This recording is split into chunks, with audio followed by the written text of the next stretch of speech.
Hello chess lovers, welcome back to my recap videos. Today we are going to have a look at round 3 and I'm telling you that there is every chance, in my opinion, that we may have seen the best game of the tournament in round 3. And I don't want to spoil too much, but I guess everyone knows that what the results were. So this is going to be a testament to the fact that you don't necessarily have to have a decisive game in order to watch something supremely exciting and fun. In strong contrast, for example, with the Rajabov-Nepomniachtchi game, that was obviously a draw before they even sat down to play. But boy, Firouzja and Firouzja and Hikaru even, they are bringing on the goods for us. So what happened was they entered this very trendy Nimzo variation with bishop g5, dc, queen c, b6. Myriads of games have been played for this particular line. Carlsen played it against Fabiano. Mamedyarov played it against Carlsen, and actually Hikaru played it against Carlsen as well. So he knew what he was getting into. And it was fascinating to see this opening unfold. We are following theory. And this was the moment when things got funky. When after queen c2, which was still seen in a game, but that was essentially novelty for top-level chess. And after c5, e4 takes and takes, there was a huge decision to be made for Hikaru, and that was of course whether to engage with g5 or not. But since the e5 threat is so strong, and there is not really any other way to get out of the pin because both the queen and the rook are sitting in the pin, he decided to go for g5 and thus allowing knight takes, pawn takes, bishop takes. Now at this point, Firouzja has got 5 minutes missing from his starting time. Hikaru is down to more than half an hour. Crystal clear indication that the Frenchman is still in his prep and Hikaru isn't. So from here on out, Hikaru had to put on an amazing defensive performance, and boy did he deliver. So he played knight c6. Knight d7 was another fascinating way to accomplish equality according to the engine. e5 takes. No, I'm kidding. Queen c5.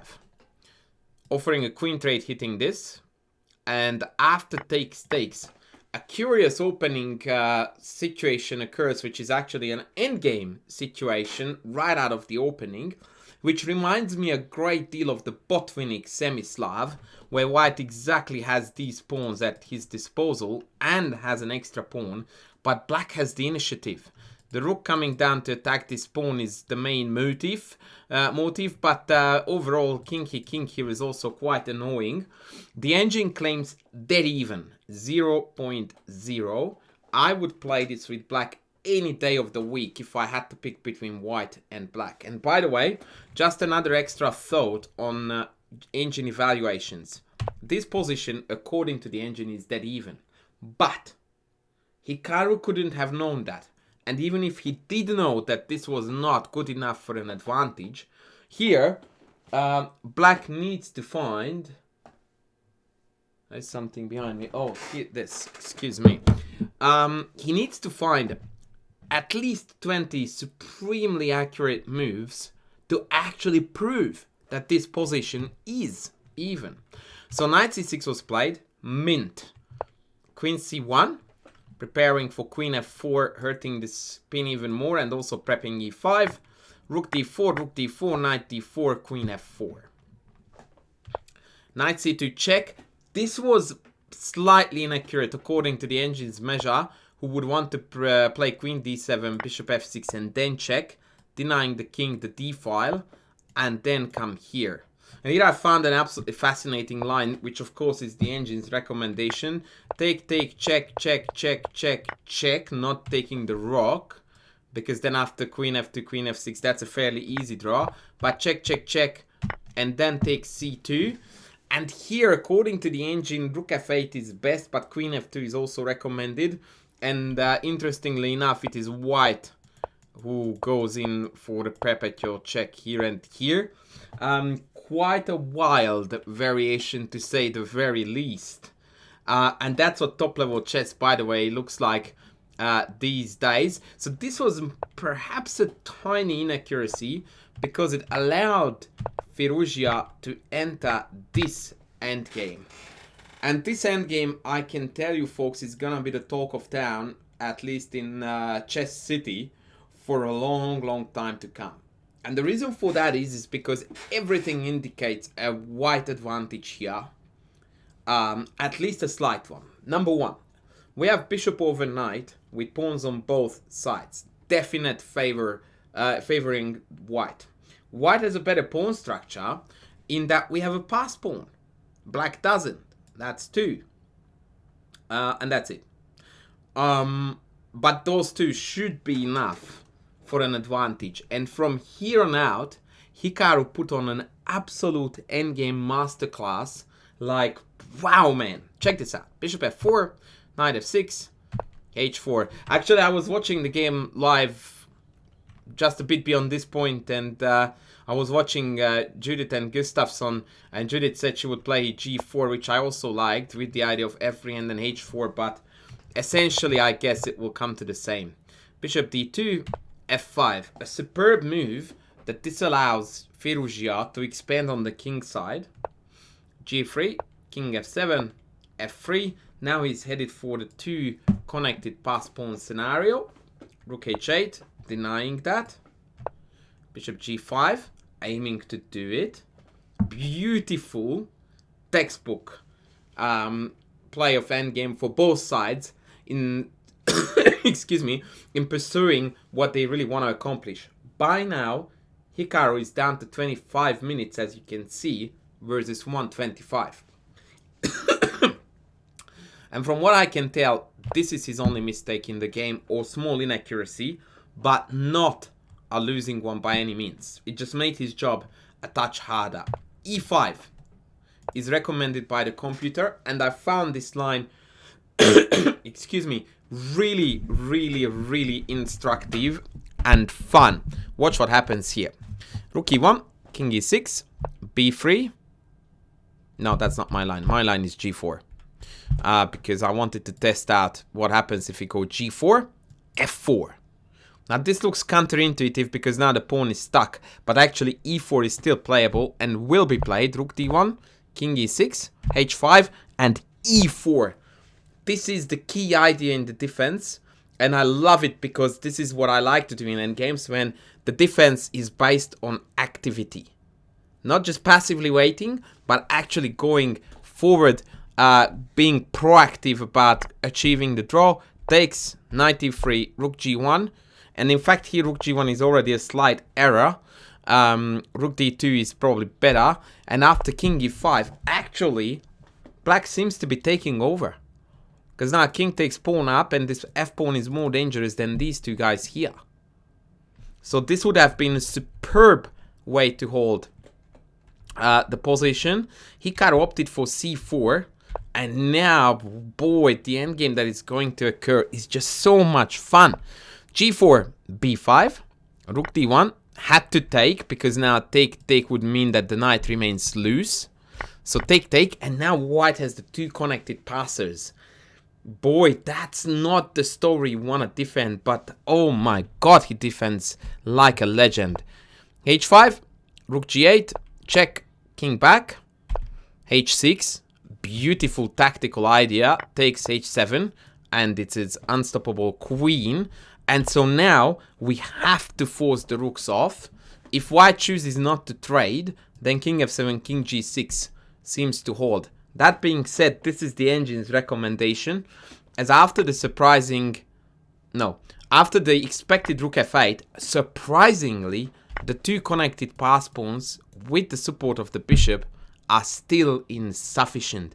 A mind-blowing endgame, because here you look at this position and you realize that all white needs is a check on this diagonal virtually anywhere, and it's over.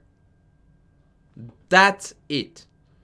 That is white's win condition. A check on the long diagonal and it's over. And it's not doable. It is absolutely insane. So I can't go here. And if I go here, then the bishop check here is covered. And I believe that that pawn ending is not winnable.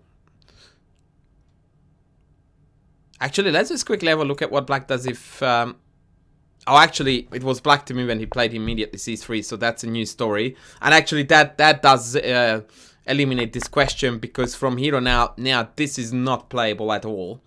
Because actually, that pawn ending even loses for white. I want to show you this. So e5, bishop c3 with the idea of here. Even if, yeah, like whatever black does, I take next. But actually here, now black is winning this pawn ending because the two separate pass pawns are faster. So that is off the table. And that means that Firouzja had to find a different path in. Now this seems to be the one to go. But now he plays e5. And the point behind e5 is that it allows Hikaru an extra move to target the pawn. So that, for example, if I pull back, right? So if in this position, let's say black plays a pass, and if I come back, then black doesn't have time for this because it's mate.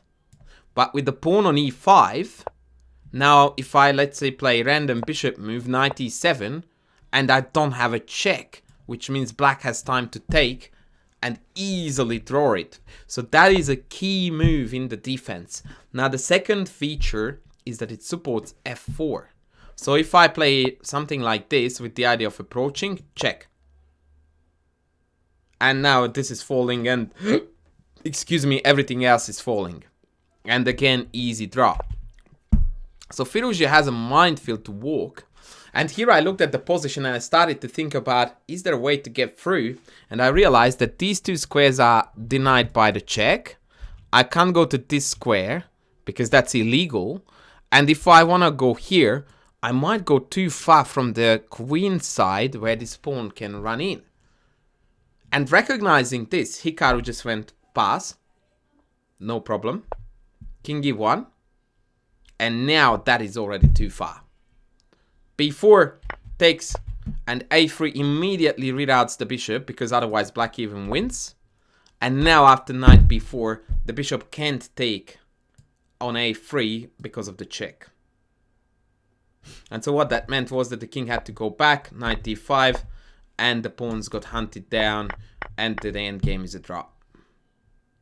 Fantastic defense, such an amazing position. Like, I stared at this position for about 10 minutes because I did not want to believe my eyes that this is not winnable for white. And it isn't. It is not actually winnable. But c3 is the only move. And this is such an amazing defense that the bishop has no squares on this diagonal. And also this way, it's just one move too short for this. So, yeah, magnificent stuff. And this is why, by the way, when I see lots of tweets about, oh, boring draws or fun wins or, you know, all of this, not all draws are boring. I would happily watch these types of draws any day of the week till the cows come home and beyond. Fantastic stuff. And by the way, the Dingliren-Rapport match was also fascinating. Dingliren was clearly up and failed to win. So we had a lot of fun chess insofar in the candidates. In fact, I feel that we are being spoiled way above expectations in terms of how much fun games we have seen, how many fun games and how much fun chess we had. And I can only hope that after the rest day, which I believe is today, we will return tomorrow to enjoy even more fun chess. Make sure that you stay with me and watch my recaps. More to come. Thanks for watching.